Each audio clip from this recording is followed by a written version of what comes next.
The committee has previously discussed the lack of oversight of massive funds flows originating in the Middle East. It has studied the interconnectedness of global financial centers. It has explored the threats posed by banking secrecy rules in Switzerland, the Caribbean, and emerging financial centers of the Far East. It has argued the trade-offs between maintaining privacy and disclosing threats to international security. We are here today to learn whether the U.S. financial authorities have the tools, staffing, and the will to successfully perform our nation's portion of this task, to discover whether foreign governments and international financial institutions are similarly focused and effective, and to understand whether this information is being shared and effectively used to arrest and imprison drug kingpins, foil al-Qaeda and other international terrorist groups, enforce trade sanctions, and identify global criminal activity. Thank you, Chairman Moore. Ranking Member Bigot. There you go. And the distinguished members of the subcommittee for the opportunity to testify today regarding one of the largest abuses ever of the United States banking system. The fraud and money laundering scheme that I'd like to discuss involves the transfer of approximately $1 trillion through the United States financial system, all directed by a single Saudi national named Man al-Sana, using a Saudi Arabian's remittance company, or hawala, called the Money Exchange, as well as two banks he controlled in Bahrain and other companies in the Cayman Islands and Switzerland. The fraud appears to have deprived its victims of more than $20 billion, making it larger than the Madoff fraud in actual out-of-pocket loss. Yet there were no questions asked, not by banks, not by regulators, not by prosecutors, until the whole scheme collapsed. The Money Exchange's main U.S. dollar account was with an American bank in New York. Now, the Money Exchange was a small company with a transactional volume for its remittance companies of around $60 million per year in total. Nevertheless, it approached a major U.S. bank that visited it in the Middle East and said it would like to open a correspondent account in New York in order to transfer approximately $15 billion in payments annually. At least four huge red flags present themselves right at the outset, which is the key point at which banks can make determinations about the bona fides of their customers. First, you have a high-risk region and country, the Middle East, Saudi Arabia. Second, a business that accepts money transfers for walk-in customers with whom it has no account relationship and does none of the necessary due diligence. Third, you have a massive transactional volume, $15 billion a year. And fourth, you have a volume of transactions which is entirely disproportionate to the customer's ostensible business. Now, one would expect a searching interrogation of this customer. That's what the Know Your Customer rules require. There should be a careful evaluation of the intended use of the account, the source, destination, and business purpose of the funds flowing through. And because the prospective customer is itself a financial institution, there must be a thorough investigation of that institution's anti-money laundering and know your customer policies. Yet our investigation has revealed no evidence of any significant due diligence or anti-money laundering investigation of the Money Exchange in Saudi Arabia. The two Bahraini banks, Awal Bank and the International Banking Corporation, had no legitimate customers. They were created and used by Mr. Al-Sana to borrow money and then funnel it through the U.S. financial system to dummy customers and then to his own companies. So if the core is to know your customers' customers, here you had two large banks that had no customers. Now, U.S. anti-money laundering and anti-terror finance policy is a two-part defense. There must be pre-event diligence by the banks and backed by regulatory oversight, and post-event law enforcement, where the initial diligence has failed to detect or prevent money laundering. Banks are the critical first lines of defense, supported by clear regulation. But banks often have incentives to look the other way, and fines for noncompliance are still viewed as relatively unlikely to occur and a cost of doing business if they do. This must change if the system is to work effectively.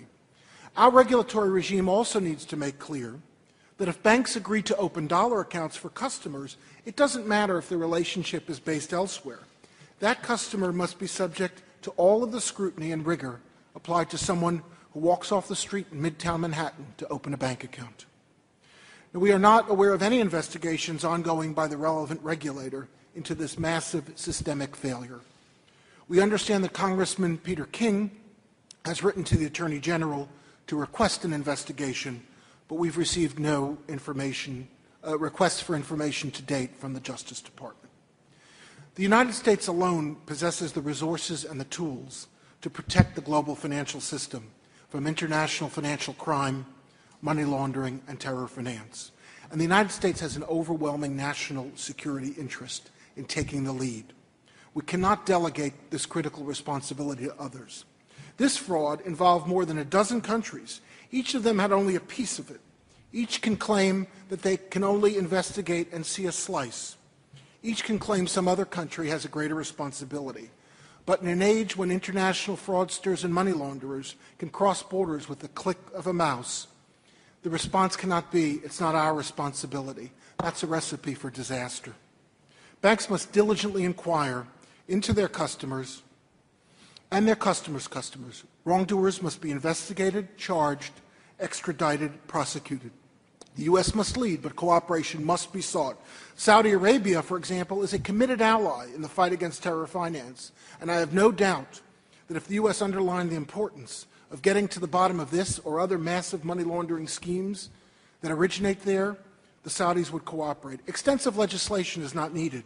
The need is for strong oversight and firm priorities, together with clearly defined responsibilities and accountability. Thank you, Mr. Chairman. In 2005, we set up FinCEN, as Mr. Lynch was commenting earlier, to do precisely this with respect to following the money involving terrorism. Listening to the testimony of all of our witnesses, it's pretty clear to me that FinCEN has not accomplished the task. And I would like to ask you, having studied the issue, where is the deficiency at FinCEN? Is it access to information and its analytic capability and focus? Is it the interface with law enforcement or foreign cooperation?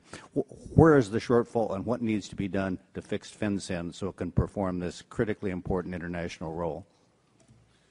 Thank you, Congressman Minnick. FinCEN has probably been under-resourced, and I think there's a real confusion as to whose job is what. I think there's slippage at every stage of the matter. For example, when banks do their due diligence, there's an element of out of sight, out of mind. And when a Middle Eastern business wants to open an account in a New York bank, they're not going to have the level of communication and information that they would get if it were a New York business. And that has to stop. So there needs to be an interface between the compliance people and the business people at the bank to begin with, so that good information is coming into the United States whenever a Middle Eastern or someone from any politically risky area of the world wants to open an account. And they need to get that qualitative information. They also need to have better filters so that when a business comes in, as in our case, and said, we're going to do $15 billion of transactions, somebody there finds out why, and that's documented. And if the story doesn't add up, that information then goes to the regulators. And when that $15 billion in transactions grows to 30 and 35 billion, there also needs to be a red flag that goes up within the bank and within the regulator. So there is a problem of being inundated with money, but with information, but there needs to be a kind of qualitative regulation so that there's a dialogue between the regulators and the banks and FinCEN so everyone knows what they are looking for. I think Mr. Caruso's idea of avoiding that sea of information that is likely to yield very little should be reconstituted so there is better qualitative dialogue between the bank regulators who are looking to the financial safety and soundness and FinCEN, which is really looking to the national security interest. And I think everyone is stovepiped at the moment. Thank you. And finally, where did that $1 trillion go? Well, we don't know, and that's the big problem, because even if we could account for 99% of it, there's so much money unaccounted for, and that poses real danger to our system and to the national security interest of this country.